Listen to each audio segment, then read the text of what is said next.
कबीर से शादी कर ली और फिर मुझे अनुश्री चड्ढा को सुनाया। पायल, तुम मुझे अभी जानती नहीं हो, लेकिन मुझसे मेरे कबीर को छीनकर तुमने कितनी बड़ी गलती कर दी है, जिसका पछतावा तुम्हें जिंदगी भर होगा। अनुश्री ने सामने देखते हुए दांत पीसते हुए कहा। मगर अनुश्री, तुम करोगी क्या? तुमने देखा नहीं उसने हमारे कबीर को किस तरह अपने जाल में फंसा रखा है। उसके लिए तो मुझ पर चढ़ गया, अपनी बुआ पर। यामिनी जी अनुश्री के गुस्से में और घी डालते हुए बोली। मगर आयुष अभी भी खामोश बैठा था। उसकी आंखों के सामने पायल का खूबसूरत चेहरा नाच रहा था। वो उठा और अपने कमरे में चला आया। यामिनी जी और अनुश्री ने उसे जाते हुए देखा, लेकिन कुछ बोली नहीं। उन्हें अभी अपना टारगेट दिख रहा था, और वो थी पायल। वहीं पायल इस वक्त कबीर के ऑफिस में थी। वो सुबह घर से निकल गई थी।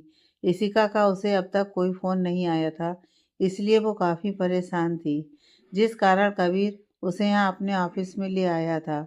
लेकिन उसे कहाँ पता था कि इस वक्त राठौर पैलेस में क्या रायता फैला हुआ है। तो आप दोनों इस घर से नहीं जाने वाले? शब्द ने एक सोफे पर बैठे हुए ही उन्हें देखा, तो वो दोनों मक्कारी से हंसते हुए नामे से हिलाया। अरे दामाद जी, ऐसे कैसे चले जाएं हम? इशिका से मिलने आए हैं, और अभी तो अपनी बेटी से जी भरकर बातें भी नहीं की हमने। गीता जी मक्कारी से हंसती हुई इशिका के पास बैठने को हुई, लेकिन शब्द ने हाथ दिखा दिया, जिसे देख वो स्वयं कर एक कदम पीछे हो गईं। हाँ कहते हुए शब्द कुछ सोचने लगा। केशव राणा। शब्द ने केशव का नाम लिया तो गीता जी के हाथ राजेश जी की बाह पर कस गए। उन्होंने भी डर से गीता जी के हाथ पर हाथ रख दिया। केशव राणा कहाँ है? शब्द ने पूछा, तो उन दोनों की नजरें आपस में मिलीं। शब्द उन दोनों को बराबर देख रहा था। इशिका भी उन दोनों की तरफ ही देख रही थी। हालांकि इशिका को उन दोनों को इस तरह देखकर बुरा लग रहा था, मगर जो 4 साल पहले तक वो उनके साथ रहकर भुगतती आई थी, उसे वो आज तक नहीं भूली थी।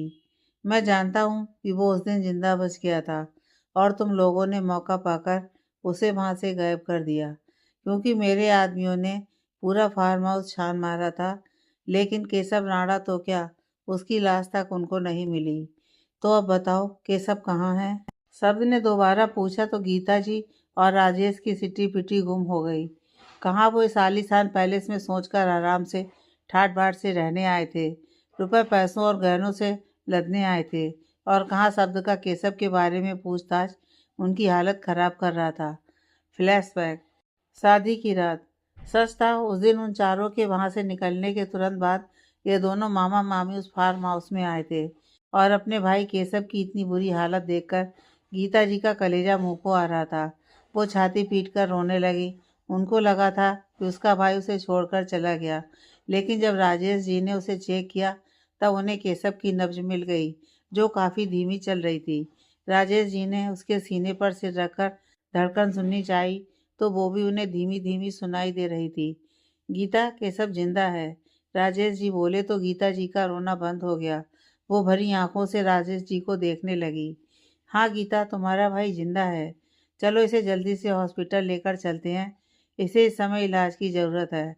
राजेश जी गीता जी के कंधे पर हाथ रखते हुए बोले। लेकिन कैसे? इस समय तो बाहर उनके आदमियों का सख्त पहरा है। गीता, यह सब सोचने का हमारे पास बिल्कुल भी समय नहीं है। हमें जो भी करना है जल्दी करना होगा। इससे पहले वो लोग वापस आएं, हमें केशव को लेकर निकलना होगा, अगर इसकी जान बचानी है तो। और केशव का जिंदा होना हमारे लिए बहुत ज़रूरी है, क्योंकि इसके दिल में वो राज है जो हमारी तकदीर बदल सकती है। राजेश जी ने ज़मीन पर पड़े खून से लथपथ केशव को देखा। है क्या? गीता, केशव को लेकर चलो, क्योंकि वो लोग वापस आ रहे हैं। Flashback and. हमें नहीं पता केशव कहाँ है, वो तो 2 दिन से ही गायब है। राजेश जी ने हाथ जोड़े हुए कहा। हाँ ठीक है, मैं तुम्हारी बात मान लेता हूँ, और उस केशव को तो मैं कहीं से भी ढूंढ निकालूंगा, लेकिन पहले तुम दोनों का हिसाब पूरा कर लूँ। नंदा, शब्द ने अपने घर में काम करने वाली मेड को बुलाया। नंदा, ये हमारे घर में केवल 2 दिन के लिए मेहमान है। शब्द ने कहा तो उन दोनों की आंखें चमक गईं। लेकिन फिर? और हमारे मेहमानों से इस घर में इतना काम कराओ कि इन्हें इस घर की पूरी मेहमान नवाजी मिले। इनके रहने का ठिकाना अपने पास वाले सर्वेंट क्वार्टर में करना।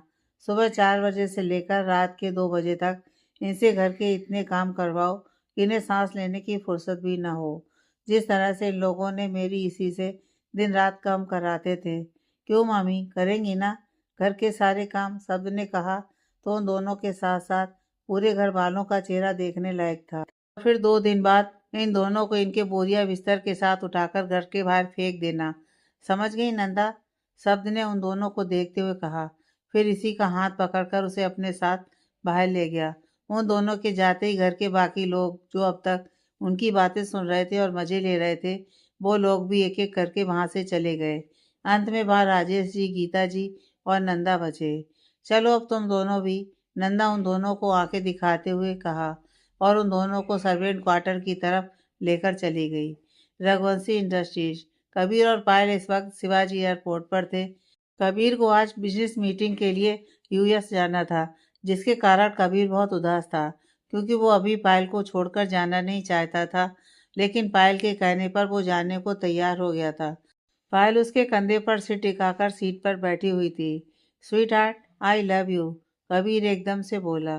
पायल, जो अब तक कबीर के कंधे पर सिर रखे सामने देख रही थी, कबीर की बात सुनकर उसने सिर उठाकर अपनी बगल में बैठे कबीर की ओर देखा। कबीर, चुप, आज तुम कुछ भी नहीं बोलोगी, आज सिर्फ मैं बोलूंगा। बोलते हुए कबीर ने पायल के होठों पर अपनी उंगली रख दी। पायल कबीर को देख रही थी। स्वीट हार्ट, आज मैं तुमसे 1 महीने के लिए दूर जा रहा हूँ, मगर सच कहूँ, तुमसे 1 महीने की दूरी मेरे लिए 7 जन्मों जितनी लंबी है। कबीर बोला तो पायल की आंखें झिलमिला गईं। कबीर ने बढ़कर पायल के आंसुओं पर अपने होंठ रख उसे पी लिया। कबीर के होंठों के स्पर्श से पायल की आंखें बंद हो गईं। कबीर पायल की बंद आंखों को देखने लगा, फिर झुककर पायल की दोनों आंखों पर किस कर लिया। कबीर के किस करते ही पायल ने आंखें खोलकर कबीर की तरफ देखा। पायल, आई लव यू। मैं तुमसे बहुत बहुत बहुत प्यार करता हूँ। इतना प्यार कि मेरी धड़कनों को तुम्हारे बगैर धड़कना गवारा नहीं। तुमसे दूर मेरी सांसें चल तो सकती हैं, लेकिन वो कबीर नहीं होगा। वो बस एक जिंदा लाश। कबीर आगे कुछ बोलता कि पायल ने कबीर के होठों पर अपने होठ रख दिए। दोनों शिद्दत से एक दूसरे को किस कर रहे थे। कबीर की भी आंखें भीगती जा रही थीं, लेकिन दोनों एक दूसरे को छोड़ना बिल्कुल भी नहीं चाहते थे। 10 मिनट बाद दोनों एक दूसरे से अलग हुए। कबीर पायल के माथे को अपने माथे से जोड़ लिया। कबीर के एहसास से पायल अंदर ही अंदर भीगती जा रही थी, लेकिन उसने अपने आंसुओं को अब रोक लिया था। फिर एकदम से बोली, I love to you Kabir, I love to you. Payal के इजहार से कबीर के उदास चेहरे पर मुस्कान आ गई। इस बार वो आगे बढ़कर पायल के होठों पर अपने होठों को रख उसे चूमने लगा। तभी कबीर के फ्लाइट की अनाउंसमेंट होने लगी, जिसे सुन पायल और कबीर दोनों अलग हुए। कबीर जाने को मुड़ा, लेकिन पायल के रुके आंसू फिर से बहने को तैयार थे। लेकिन पायल कबीर को कमजोर पड़ने देना नहीं चाहती थी, इसलिए उसने अपनी आंखें अपने दोनों हाथों से साफ कर लीं और अपने चेहरे पर झूठी मुस्कान ओढ़ ली। कबीर मुड़ा और झट से पायल को अपनी बाहों में भर लिया। कबीर के इस अचानक से हुए रिएक्शन से पायल के रुके आंसू फिर से बहने लगे। कबीर की भीगी आंखें अब रुकने को तैयार नहीं थीं, लेकिन दोबारा अनाउंसमेंट सुन पायल ने अपनी आंखें साफ कर लीं और फिर चेहरे पर नकली मुस्कुराहट ओढ़कर बोली, कबीर, फ्लाइट का टाइम हो गया है, तुम जाओ। पायल ने कबीर को खुद से छुड़ाते हुए कहा। कबीर अलग हुआ और वापस मुड़कर वहां से जाने लगा, लेकिन बार बार पीछे मुड़कर पायल को एक नज़र जरूर देख ले रहा था। कबीर के जाने के बाद पायल के आंसुओं का बांध भी तुरंत टूट गया और वो वहीं बैठकर जोर जोर से रोने लगी। राठौर पैलेस। इसिका अपने कमरे में बैठी कोई मैगजीन पढ़ रही थी और सब इस वक्त स्टडी रूम में था। तभी इसिका को कुछ महसूस होने लगा। उसे अजीब सी बेचैनी हो रही थी। उसे फुल एसी रूम में अजीब सी घुटन होने लगी थी। माथे पर पसीने की बूंदें चमक रही थीं। ये दिन में बेचैनी क्यों महसूस होने लगी? कहीं कुछ गलत तो नहीं घट रहा? कहीं पायल पायल के बारे में सोचते ही इसिका को और भी ज्यादा घबराहट होने लगी। इसिका ने जल्दी से अपना फोन उठाया और पायल को कॉल लगाने लगी। वहीं पायल एयरपोर्ट पर बैठी रो रही थी। उसकी बगल में रखा फोन गनगना रहा था, फिर गनगनाते हुए बंद हो जा रहा था। पायल के आसपास भीड़ इकट्ठा होने लगी थी। वहां पास में खड़ा अधिक फोन पर कबीर को पायल की अपडेट दे रहा था। जिसे सुन कबीर की हालत भी खराब हो रही थी, लेकिन अभी उसका यूएस जानना बहुत ज़रूरी था। वहाँ उसकी कंपनी की हालत बहुत ख़राब हो गई थी, जिसे सिर्फ उसे ही हैंडल करना था। उधर किसी ने पायल का फ़ोन उठाया और ऋषिका के फ़ोन को आंसर करते हुए कहा, देखिए मैं शिप्रा बोल रही हूँ। जिनका यह फ़ोन है वो एयरपोर्ट पर बैठी बहुत रो रही हैं। आप प्लीज़ जल्दी से यहाँ जाइए। कहकर वो औरत फ़ोन काटकर पायल के बगल में बैठ जाती है।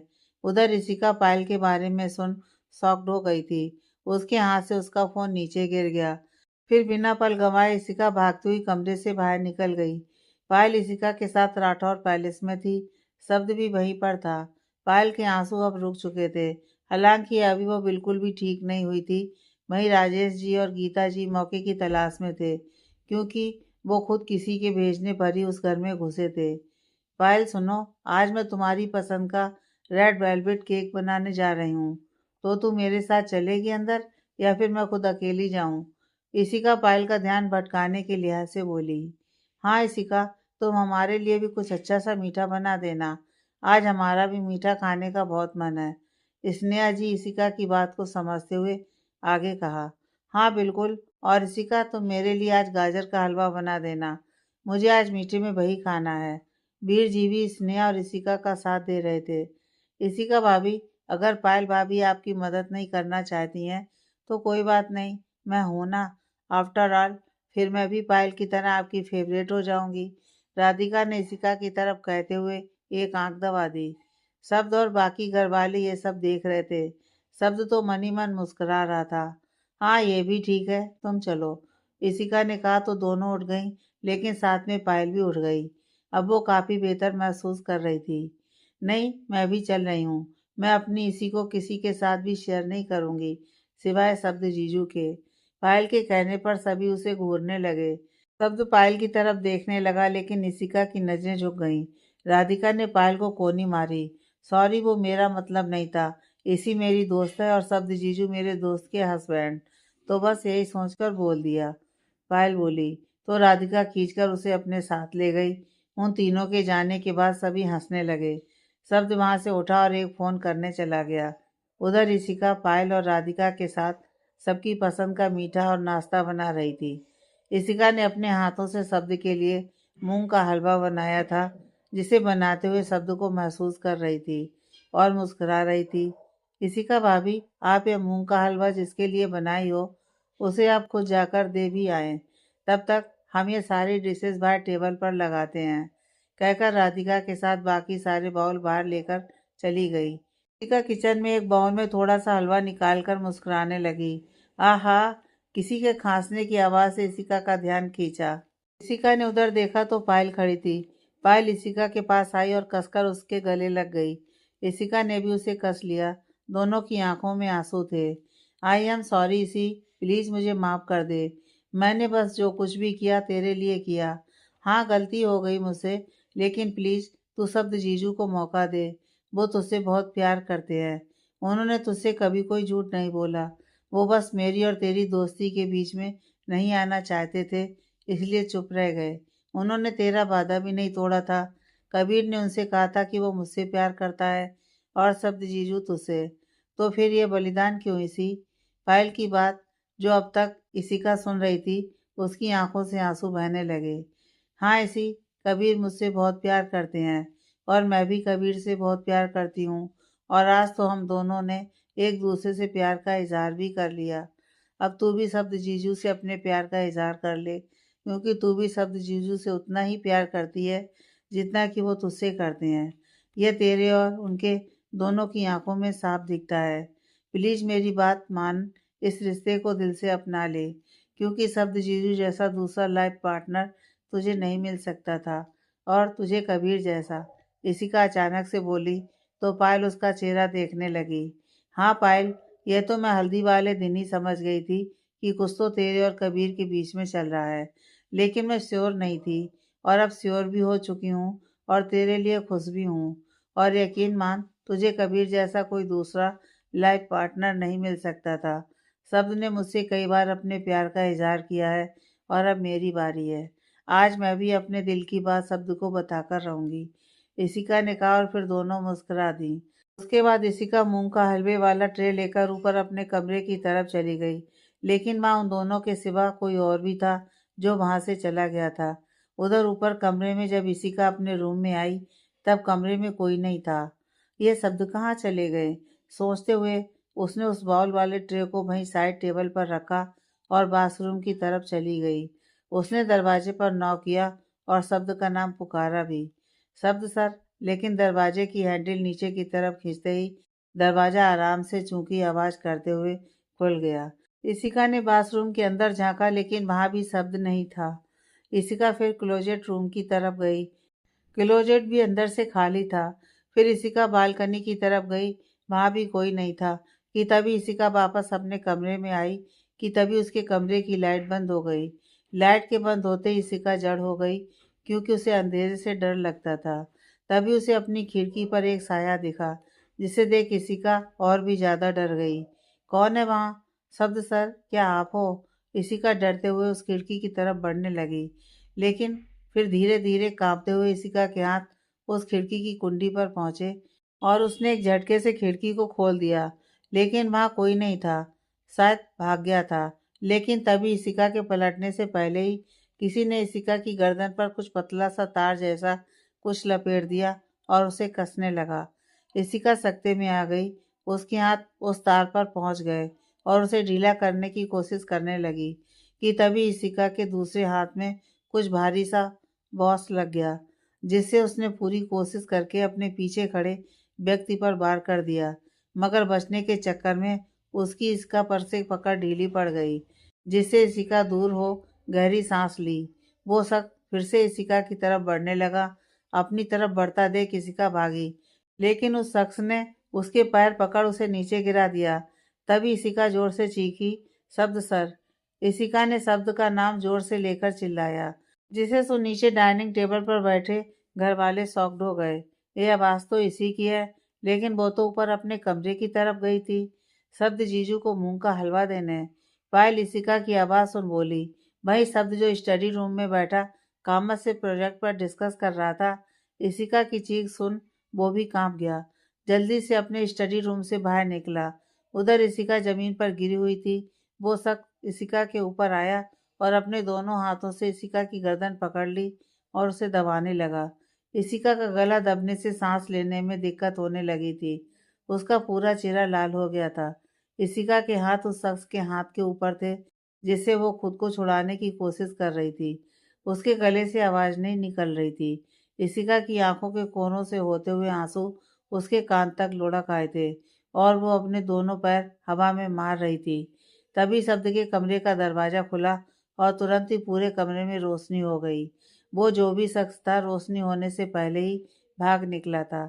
शब्द जैसे ही अंदर आया, देखा इशिका जमीन पर बेहोश पड़ी थी। पूरे कमरे की हालत बिगड़ी हुई थी। शायद इशिका ने बीच में खुद को बचाने की कोशिश भी की थी, लेकिन अंधेरा होने की वजह से वो बीच में टकराकर गिर जा रही थी और इसी बीच वो शख्स इशिका के ऊपर आ गया था। शब्द के पीछे बाकी घर वाले भी उसके रूम तक आ गए थे। शब्द भागते हुए आया, तब देखा इशिका जमीन पर बेहोश थी, लेकिन कामत ने उस शख्स को भागते हुए देख लिया था, इसलिए उसके पीछे चला गया था। इशिका को बेहोश देखते ही पायल, राधिका और राहुल भी भागते हुए इशिका के पास आ गए। इसी शब्द ने उसे पुकारा, लेकिन इशिका बेहोश थी, इसलिए शब्द ने उसे उठाकर बेड पर लिटा दिया। तभी शब्द और पायल को इशिका की गर्दन पर हाथों के और किसी पतली तार के निशान दिखाई पड़े, जिससे वो समझ गए कि उसकी इसी की जान लेने की कोशिश की गई है। तब तक राहुल ने भी डॉक्टर को फोन करके घर पर बुला लिया था। इसी आंखें खोल, पायल रोते हुए इशिका को हिलाया। बाकी घर वाले भी इशिका के बगल में बैठ गए थे। स्नेहा जी तो इशिका के बगल में बैठी पायल के सर पर सहला रही थी। उनके आंखों से आंसू भी रुक नहीं रहे थे। आशा जी भी वहीं सोफे पर शांत बैठी हुई थी। वीर जी शब्द के कंधे पर हाथ रखे खड़े थे। सभी बस डॉक्टर के आने का वेट कर रहे थे। तभी राहुल डॉक्टर को लेकर अंदर आया। डॉक्टर ने जब सबको एक साथ खड़े देखा तो बोली, प्लीज सब हटिए, पेशेंट के आसपास इतनी भीड़ मत रखिए। बोलकर वो बीच में आकर इशिका के पास आकर बैठ गई। फिर इशिका को चेक करने लगी। तभी उस डॉक्टर ने इशिका के गले पर निशान देखा, जो अब लाल और हल्के नीले पड़ चुके थे। उन्हें देख वो बोली, इशिका की गर्दन पर ये निशान, इन्हें देखकर तो ऐसा लग रहा है जैसे किसी ने इनकी जान लेने की कोशिश की है, लेकिन भगवान की दया से इशिका बच गई है। हाँ, उसकी नब्ज काफ़ी धीमी चल रही है। मैं इसे ड्रिप और इंजेक्शन दे देती हूँ। 24 घंटे के अंदर इन्हें होश आ जाएगा और ये कुछ पेन किलर्स हैं। जब इन्हें अपने गले में ज़्यादा दर्द महसूस हो, तब एक गोली खाने के बाद ले लें, अदरवाइज इसकी ज़रूरत नहीं है। कहकर वो डॉक्टर उठी और बाहर चली गई। तभी वहाँ कामत आया और शब्द उसे देखकर उसके साथ बाहर चला गया। शब्द कमरे से बाहर आया तो बहुत गुस्से में था। इशिका की हालत देख उसका गुस्सा कंट्रोल से बाहर हो गया था, जिस कारण शब्द काफ़ी तोड़फोड़ करने लगा। सर, वो जो कोई भी था वो बचकर निकल गया। मेरे आदमियों ने उसका पीछा किया, लेकिन वो गार्डन में जाकर पता नहीं कहाँ गायब हो गया। लेकिन सर, मेरे आदमी पूरे गार्डन में चारों तरफ फैले हुए हैं। वो उसे ढूंढ रहे हैं। शब्द को तोड़फोड़ करता देख कामत जल्दी आकर बोला। तोड़फोड़ की आवाज़ से बाकी घर वाले भी वहां आ गए। शब्द, छोड़ इसे, क्या कर रहा है? चीज़ें इस तरह तोड़ने फोड़ने से अटैकर पकड़ा नहीं जाएगा। सुनो, मैंने भी अपने आदमी लगा रखे हैं उसे पकड़ने के लिए, तो अब शांत हो जा। वो अटैकर जल्दी ही हमारे कब्जे में होगा। शब्द को तोड़फोड़ करता देख वीर जी आगे आकर शब्द को पीछे से पकड़कर रोकने की कोशिश करते हुए कहा।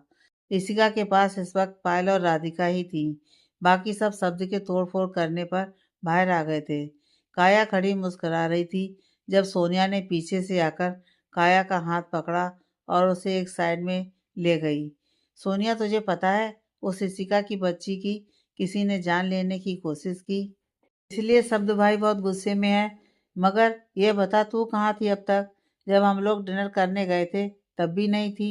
थी कहाँ तू? काया ने सोनिया को देखते ही पूछा। वो मैं सोनिया काया का सवाल सुनकर हड़बड़ा गई थी। कहीं तूने तो नहीं? चुप कर, पागल है क्या? मैं क्यों उस शिक्षिका को मारने लगी? सोनिया जल्दी से बोली। अरे, मैंने ऐसा कब कहा कि तूने मारने की कोशिश की है? मैं तो बस अंदाजा लगा रही थी, और वैसे भी तेरे पास उस शिक्षिका की बच्ची को मारने का मोटिव भी तो है। काया ने कहा। हाँ तो क्या मतलब है कि मैंने? सोनिया का गुस्सा देख काया ने उसके कंधे पर हाथ रख। रिलैक्स सोनिया, मैं तो बस ऐसे ही कह रही थी। वैसे अच्छा ही है ना जो उसके साथ ऐसा हुआ। वैसे इस वक्त उसके साथ पायल और राधिका हैं, काया ने कहा और चली गई। क्यों? सोनिया ने गुस्से से अपना पैर पटका और चली गई। उधर इशिका अभी भी सो रही थी।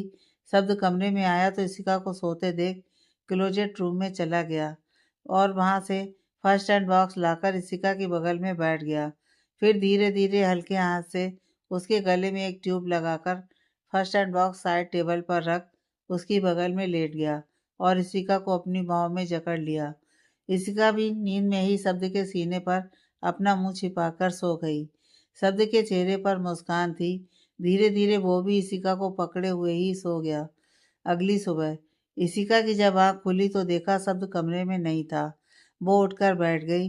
वो बैठी ही थी कि फिर से उसे कल जो कुछ भी हुआ याद आने लगा, जिससे इशिका पैनिक करने लगी। इशिका की आवाज़ सुन शब्द, जो बाथरूम में शावर ले रहा था, तौलिया लपेटकर जल्दी से बाहर आया। इशिका पसीने से भीगी हुई थी। शब्द ने उसे पैनिक करते देखा तो आगे बढ़कर उसे अपनी बाहों में जकड़ लिया। इसी, शांत हो जाओ, मैं हूं तुम्हारे पास, घबराओ नहीं, वो कुछ भी नहीं कर पाएगा। शब्द उसे अपनी बाहों में जकड़े हुए बोल रहा था, लेकिन इशिका जैसे कुछ सुन ही नहीं रही थी। वो वैसे ही डर रही थी और चिल्ला रही थी। इशिका की आवाज़ सुन पायल और राधिका भी भागती हुई अंदर आ गई। इसी, पायल भागती हुई इशिका की बगल में आकर बैठ गई। शब्द इशिका को अभी अपनी बाहों में जकड़ा हुआ था, जैसे अभी छोड़ेगा तो इशिका कांच की तरह टूट जाएगी। शब्द भाई, कॉल द डॉक्टर, शब्द एकदम से बोला।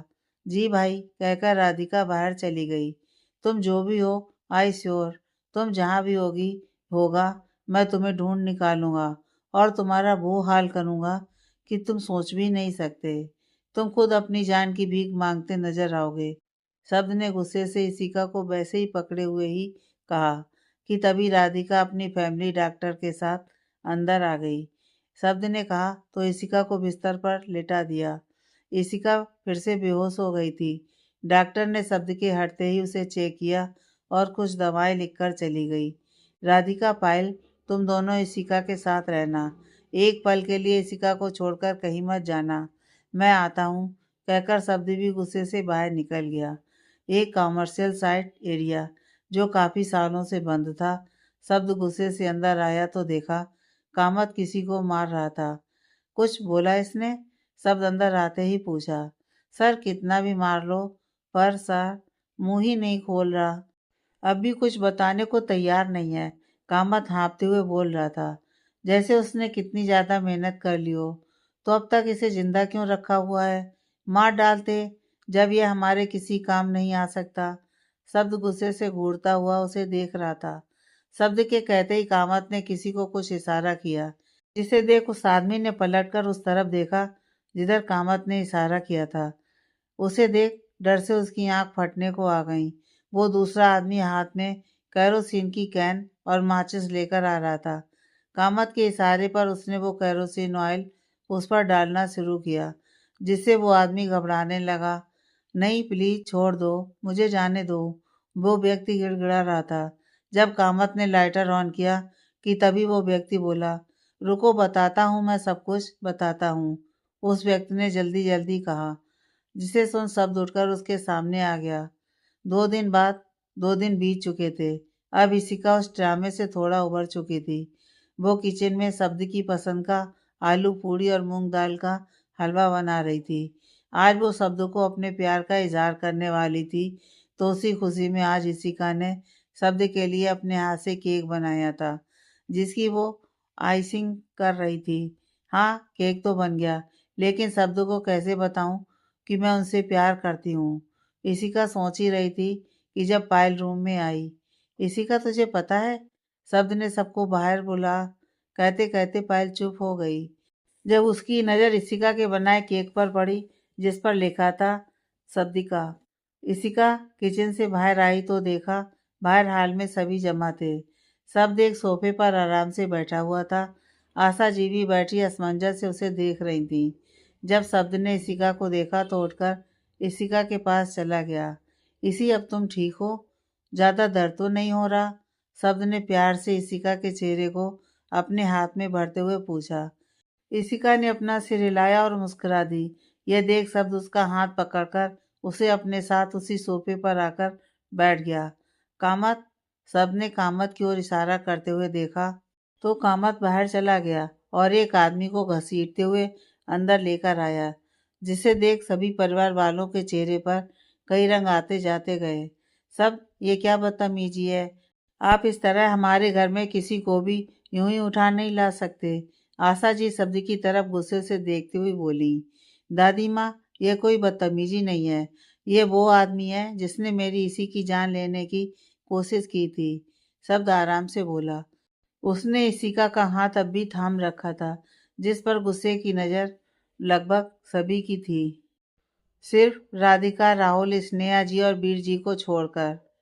तो तुम इस आदमी को यहाँ क्यों लाए हो? पुलिस में दे देते। यहाँ लाने का क्या अभिप्राय है? जगवंत जी गरजते हुए बोले। इतनी भी जल्दी क्या है मिस्टर राठौर? सब कुछ सामने आ जाएगा और सबको पता चलेगा कि यह व्यक्ति इस घर में क्या कर रहा है। शब्द ने कहा तो लगभग सभी की जान सूख गई। सोनिया तो जैसे बुरी तरह घबरा रही थी उस व्यक्ति को देखकर। फ्लैशबैक। मुझे छोड़ दो, मैंने कुछ नहीं किया। वो आदमी बुरी तरह से गिड़गिड़ाने लगा। तभी शब्द गुस्से से उठा और उसके पास आकर उसके बालों को पीछे की तरफ खींचते हुए कहा, जल्दी से उसका नाम बताओ कि तुमने किसके कहने पर मेरी इसी की जान लेने की कोशिश की थी। बोलो जल्दी, नहीं तो मैं तुम्हें कभी बोलने लायक नहीं छोड़ूंगा। कामत, शुरू हो जाओ। शब्द के कहने पर कामत कैरोसिन ऑयल उस व्यक्ति पर डालने लगा, लेकिन जैसे ही कामत ने लाइटर ऑन करने के लिए अपना हाथ आगे किया, उस व्यक्ति ने तुरंत ही जल्दी से, एक लड़की आई थी, उसने मुझे 2 लाख रुपए एडवांस में दिए थे। उसने मुझे इशिका मैडम की फ़ोटो भी दी थी और साथ ही मुझे अपने काम को अंजाम कैसे देना है, कब देना है, यह भी अपनी पूरी प्लानिंग भी समझाई थी। उस व्यक्ति ने बताया। तुम पहचान सकते हो? कामत ने पूछा। हाँ, डरते हुए उस व्यक्ति ने अपना सिर हिला दिया। Flashback and. मैडम, मुझे बचा लो, नहीं तो ये लोग मुझे मार डालेंगे। वो व्यक्ति सोनिया के पैरों पर गिर गया था और उससे उसकी जान बचाने के लिए मदद की गुहार लगा रहा था। उस व्यक्ति के पैर पकड़ते ही सबकी नजरें सोनिया की तरफ घूम गई थीं। सभी उसे हैरत की नज़रों से देख रहे थे। सबको इस तरह से अपनी ओर देखता देख सोनिया की भी अब हालत काफ़ी ख़राब हो गई थी। वो उस व्यक्ति से अपना पैर छुड़ाते हुए बोली, छोड़ो मुझे, कौन हो तुम? मैडम, ये आप क्या कह रही हैं? आप ही तो मेरे पास आई थी। इसी का मैडम को जान से मारने के लिए मुझे 2 लाख रुपए एडवांस भी दिए थे और इसी का मैडम की फ़ोटो भी दी थी। वो व्यक्ति जब सोनिया को पलटते देखा तो उसकी जान हलक में आ गई, क्योंकि शब्द और कामत की नज़रें लगातार उसी पर थीं। क्या बकवास कर रहे हो तुम? मैं कब आई थी तुम्हारे पास? मैं तो आज तुमसे पहली बार मिल रही हूँ। सोनिया उस व्यक्ति को इग्नोर करते हुए शब्द की ओर बढ़ गई थी। इसी का तो जैसे ये सब सुनी वो तो सदमे में चली गई थी। सब मेरी बात सुनो। देखो ये क्या बकवास कर रहा है। तुम्हें लगता है कि तुम्हारी सोनिया कभी ऐसा कर सकती है? सोनिया ने शब्द के हाथों को कसकर पकड़ लिया था। इसी का हैरान नज़रों से शब्द और सोनिया को देखने लगी। शब्द कोई रिएक्ट नहीं कर रहा था। शब्द, तुम सुन रहे हो ना? देखो ये तुम्हारी सोनिया पर कैसे कितने गंदे इल्ज़ाम लगा रहा है। तुम कुछ बोल क्यों नहीं रहे? सोनिया इस वक्त शब्द के गले लग गई थी, जिसे शब्द उसे खुद को दूर करने की कोशिश कर रहा था, लेकिन सोनिया छोड़ने का नाम ही नहीं ले रही थी। अब तो सभी शब्द और सोनिया को ही देख रहे थे। सब, ये सब क्या है? वीर जी ने सोनिया को बेशर्मों की तरह शब्द से लिपटते देखा तो जोर से चिल्लाए, चाचू फ्रेंड, बस थोड़ी देर और रुक जाइए। शब्द बोला और सोनिया को झटके से खुद से अलग किया। शब्द उस व्यक्ति के सामने जाकर खड़ा हुआ। शब्द का उस व्यक्ति के पास जाता देख सोनिया के चेहरे पर मुस्कुराहट आ गई। तुम सोनिया के कहने पर मेरी इसी की जान लेने मेरे घर तक चले आए। शब्द के कहने पर सोनिया के चेहरे की मुस्कुराहट गायब हो गई, लेकिन उस व्यक्ति को शब्द की सर्द आवाज सुन उसके रेंगटे खड़े हो गए। सब, ये तुम क्या कह रहे हो? तुम इसकी बात पर यकीन कैसे कर सकते हो? सोनिया शब्द के सामने आते हुए बोली, बिल्कुल सही कह रहा हूँ सोनिया, क्योंकि मैं सब कुछ जानता हूँ। तुमने इस घर में रहते हुए कब क्या क्या किया वो सब मैं पहले ही देख चुका हूँ। कहकर शब्द कामत को कुछ इशारा करता है। कामत शब्द का इशारा समझकर अपना लैपटॉप वहाँ लगी बड़ी सी टीवी स्क्रीन से लैपटॉप को कनेक्ट करता है, तो अब तक की सोनिया की सारी रिकॉर्डिंग वहाँ चलने लगती हैं। टीवी स्क्रीन पर सब कुछ एक एक करके सामने आ रहा था। शादी से पहले सोनिया जब लखा और उसके आदमियों से मिलने गई थी, वो रिकॉर्डिंग भी उसमें चल रही थी। जब उसने और काया ने अपना चेहरा ढककर लखा से मिली थी और उसे इशिका की किडनैपिंग और मारने के लिए पैसे दिए थे, जिसे देख काया के भी पसीने छूट गए थे और यह देखकर शब्द मुस्कुरा दिया था। फिर उसमें शादी वाली रात जब सोनिया और काया ने इशिका को बेहोश करके खुद सोनिया इशिका की जगह और काया पायल की जगह आई थी, ये रिकॉर्डिंग भी चल रही थी, जिसे देखकर सभी घर वालों के होश उड़ गए थे।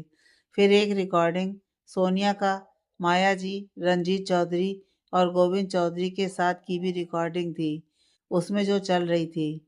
अब सबकी नज़रें माया जी की तरफ घूम गई थी और राधिका की नज़रें सोनिया पर टिक गई थी। उसे सोनिया की बातों को सुनकर काफ़ी गहरा धक्का पहुंचा था।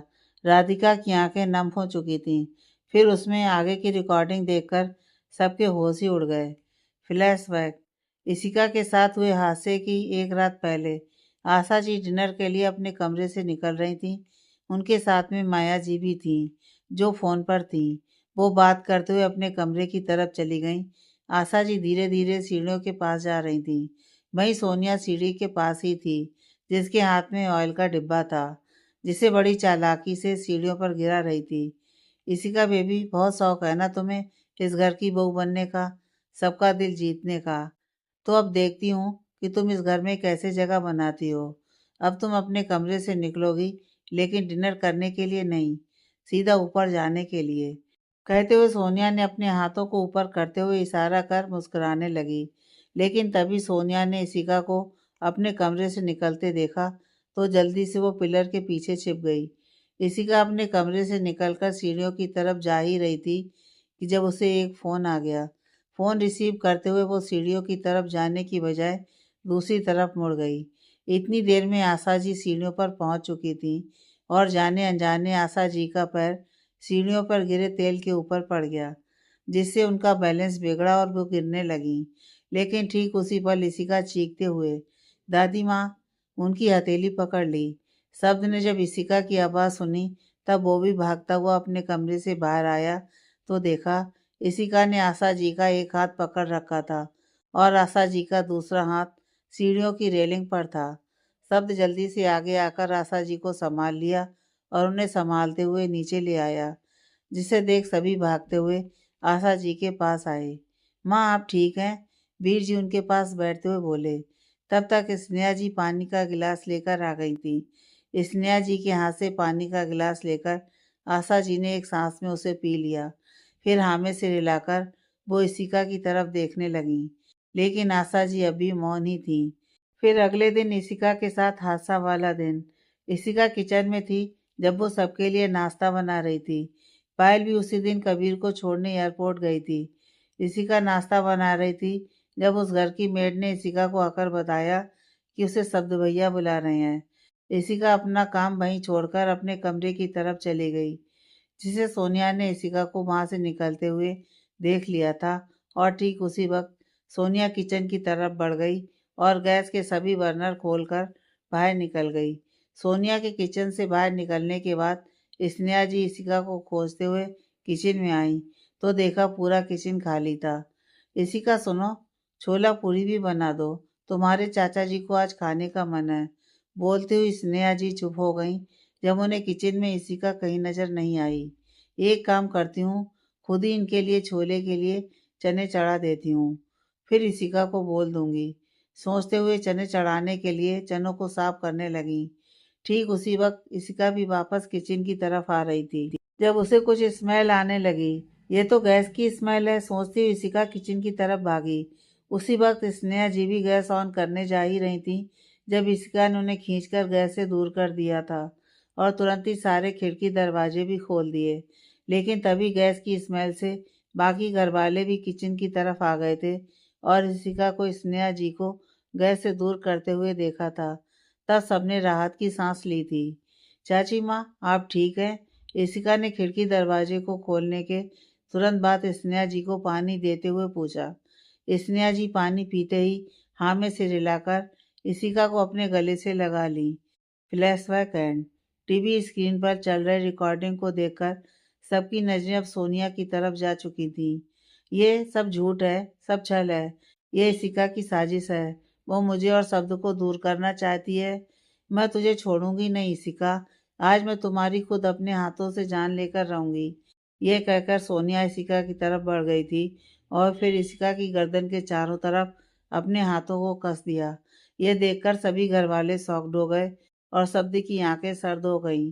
शब्द आगे बढ़ा और सोनिया की मां को एक तरफ खींचकर उसके गाल पर थप्पड़ जड़ दिया, जिससे सोनिया का चेहरा एक ओर झुक गया। पायल और राधिका भागते हुए इशिका को संभाल कर सोफे पर बैठा दिया और उसे पानी दिया। शब्द मैं सच बोल रही हूँ, यह सब झूठ है। ये लड़की इशिका, ये एक नंबर की झूठी लड़की है। तुम्हें फंसाना चाहती थी और देखो तुम फंस भी गए। शब्द मैं तुमसे बहुत प्यार करती हूँ, तुम सिर्फ मेरे हो शब्द। आई लव यू शब्द, I love you, I love you. Sonia शब्द के गले लगे पड़े बार बार पागलों की तरह बड़बड़ा रही थी, जिसे देख पायल और इशिका के साथ सभी को बहुत गुस्सा आ रहा था। शब्द का गुस्सा बढ़ता ही जा रहा था। उसने झटके से गुस्से से सोनिया को दूर धकेला, जिससे वो जमीन पर गिर गई। बस बहुत हुआ, अब तुम्हारा यह मेंटली ड्रामा जेल में जाकर करना, क्योंकि अब तुम सीधा वहीं जा रही हो। शब्द गुस्से से चीखा। नहीं, मैं कहीं नहीं जा रही। सुना तुमने सब? आई लव यू और मैं तुम्हें छोड़कर कहीं नहीं जाऊंगी। सुना तुमने?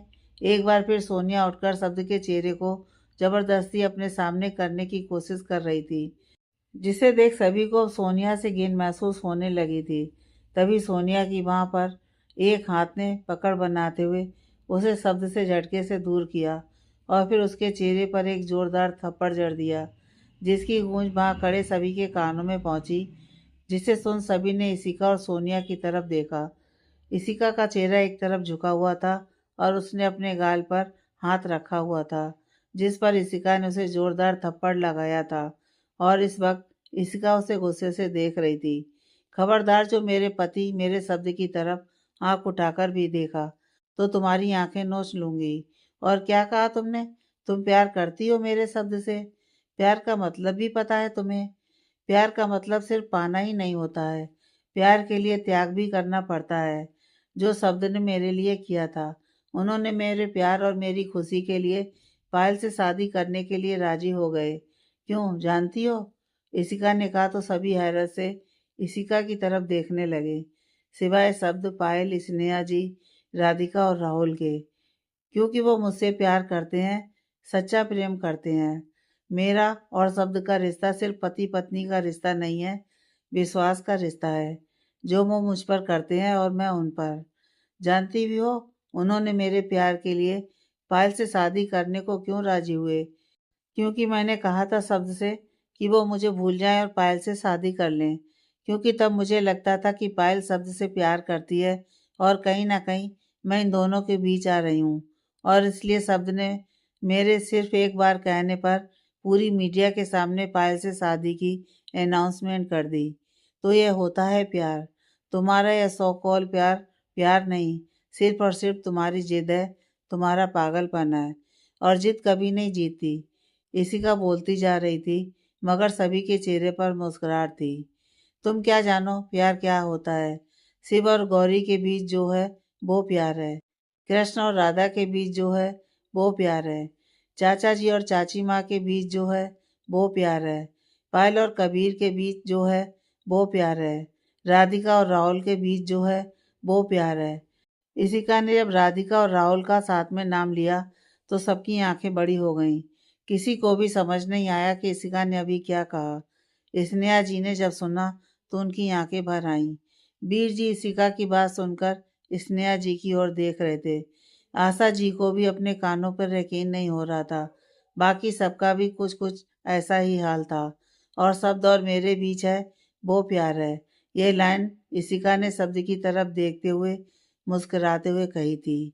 हम दोनों के बीच का प्यार सिर्फ दो जिस्मों का प्यार नहीं है, मेरी रूह का शब्द की रूह के बीच का प्यार है। हम दोनों की रूह का रूह से रूहानियत वाला प्यार है, जिसे सामान्य भाषा में रूहानियत वाला लब कहते हैं। इस बार शब्द ने यह सब कहा था, वो भी प्यार से इशिका की तरफ देखते हुए। नहीं नहीं नहीं नहीं, सब झूठ है। सब तुम सिर्फ मुझसे प्यार करते हो और मैं तुमसे। सोनिया शब्द के नज़दीक आते हुए बोली। सोनिया, मैं तुमसे प्यार नहीं करता, मैं सिर्फ अपनी इसी से प्यार करता हूँ। शब्द उसे गुस्से से घूरता हुआ बोला। नहीं शब्द, प्लीज ऐसा मत बोलो। मैंने तुम्हें पाने के लिए बहुत कुछ किया है। जितना सच ये सारे सबूत है, उतना ही सच मेरा तुम्हारे लिए प्यार है। जितना सच यह है कि मैं इशिका से नफरत करती हूँ, उतना ही तुमसे प्यार करती हूँ सब। और अगर मुझे तुम्हें पाने के लिए फिर से इस इशिका की जान भी लेनी पड़े, तो भी मैं नई इशिका को मारने से नहीं छोड़ूंगी। मैं दोबारा फिर बार करूंगी। इशिका, बचा सकते हो शब्द, बचा लेना। सोनिया ने कहा ही था कि तभी पुलिस भी राठौर पैलेस के अंदर आ गई। इंस्पेक्टर, ले जाइए इस लड़की को। इस लड़की ने हमारी बहू को कई बार जान से मारने की कोशिश की है। आशा जी पुलिस इंस्पेक्टर को देखते हुए बोली, जिसे सुन निशिका के चेहरे पर मुस्कान बढ़ गई। साथ ही सबके चेहरे खिल गए सिवाय सोनिया के। उसके चेहरे पर डर की रेखा खिंचाई। नहीं, मैं जेल नहीं जा सकती। शब्द, प्लीज मुझे बचा लो। राधिका, मैं तेरी दोस्त हूँ, क्या तुम मुझे नहीं बचाओगी? आशा जी के कहने पर जब इंस्पेक्टर ने अपने साथ में महिला कांस्टेबल को सोनिया के पास भेजा, तो वो शब्द और राधिका के पास जाकर मदद की गुहार करने लगी। क्या कहा सोनिया? कि तुम मेरी दोस्त हो? तुम मेरी दोस्त नहीं हो सोनिया, क्योंकि तुम एक सेल्फिश लड़की हो, जो अपनी जिद को पूरी करने के लिए किसी भी हद तक जा सकती हो। राधिका ने सोनिया से अपना हाथ छुड़वाते हुए कहा और अपनी नजरें फेर ली। इसी का तुम भी तो शब्द से प्यार करती हो ना, तो तुम भी मेरे प्यार को समझो ना। मैंने जो कुछ भी किया शब्द को पाने के लिए किया। तुम प्लीज इनसे कहो कि ये मुझे छोड़ दें। अब सोनिया इशिका के पास आकर गिड़गिड़ा रही थी। इशिका भी उससे मुंह फेरने की कोशिश कर रही थी, लेकिन सोनिया उसे ऐसा करने नहीं दे रही थी। इंस्पेक्टर, खड़े खड़े मुंह क्या देख रहे हो? लेकर जाइए इस लड़की को। वीर जी गुस्से से बोले। जी मिस्टर राठौर, कहकर इंस्पेक्टर ने फिर से महिला कांस्टेबल को इशारा किया, तो वो सोनिया को खींचती हुई अपने साथ ले गई। सो फाइनली सोनिया का चैप्टर द एंड हुआ और अब पार्टी टाइम कहकर पायल राधिका के साथ बनाया हुआ किचन से केक ले आई, जिसे इशिका ने खुद अपने हाथ से बनाया था। आगे की कहानी नेक्स्ट पार्ट में।